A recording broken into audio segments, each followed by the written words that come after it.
Well, in California, obviously, it's a little different than the rest of the nation. I guess I shouldn't say we're a little different. We're just a little further ahead than the rest of the nation, I think is how I'd say it. I think the nation is coming along and seeing kind of some of the votes in southern states. We see a lot of changes that are pending, they're coming. I would be lying if I didn't say we exceeded expectations. We're gonna go into the assembly with either 60 or 61 Democrats, an all-time high since the 1800s. We are gonna go into the Senate, I think, with 29 Democrats out of 40. So you're talking a super majority in both houses. Obviously, Democrats won up and down the ballot for seats. Orange County is everybody's new stepchild, so San Diego maybe can be a real child now. As far as Democratic politics go, I think that's true, and as far as the future goes. So I'm hoping that we've kind of broken out of that idea that we're just some sleepy little military town at the bottom of the state that doesn't want to be LA and doesn't want to do big things. I think you see a more assertive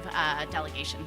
I think the governor-elect is going to really focus on tax changes, which we desperately need. I think that's a good thing, but I think that could add more security and kind of a streamlining of our revenues throughout bad times and good. One of the biggest issues, especially for people involved in healthcare, what I've seen, or my biggest frustration with Governor Brown, has been on childhood issues, basically. I think that Governor Newsom has come out strong from day one about tackling issues that have to do with children, which are expensive, but pay a big in dividends. We anticipate he will continue some of Governor Brown's fiscal discipline, as he should. I actually think that the governor is going to have to act on health care this year. I think the pressure is too high, and I think if he doesn't, that you'll get a number of legislative proposals that go in different directions. And so I think in order for him to maintain control over the conversation and to be out front on it, he's going to have to act this year.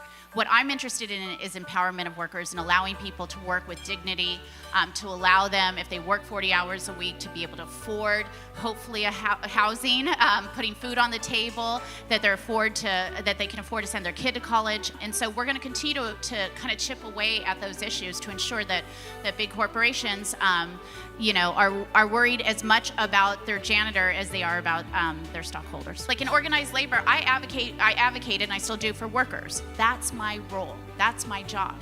But the only way you get to advocate for workers is if there are employers. You don't advocate for workers when there's no jobs. So I understand that you can disagree with somebody on the other side, but that you still need each other. I actually think I represent my district really well. So I have a large immigrant population who believe in hard work, who believe that government can and should do good, that government could be a force for good, and sometimes all people need, not for government to get out of the way, but just to help them a little to be able to empower themselves. I think that our overdependence, quite frankly, on social services has hurt our communities in a way that it alleviates people's guilt. It's okay.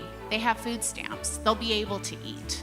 Well, that's not okay. When we live in a society where major corporations are basically allowing taxpayers to subsidize their wages through social service programs, that's not okay. It makes me mad because it hurts the dignity of individuals who work hard, but it should make all of us mad because we're paying as corporations get wealthier. That's where it's not, I guess, it's more populist in a way, but I really do believe that most people want to do well for themselves. And I am lucky enough to live in a community too having walked precincts in every community in California now, I'll say it's a little different than like the Inland Empire or the Valley, because we still have people who are poor but have a lot of hope.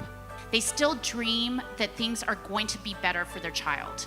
There are other parts of California where that poverty has turned into hopelessness, and that worries me. And I think we've got to inject some hope in that, and that comes by way of a good job, a quality education, clean air, access to health care, and I think that's our responsibility, because I know at the end of the day, after all of this fear and horribleness that is happening because of the Trump agenda in my district, when that fear goes away, we'll go back to being a very hopeful community that believes wholeheartedly that their kids are going to do better than they did, that they came to this country to work hard and allow their kids an opportunity, and they're going to have that. But we got to work on the rest of the state.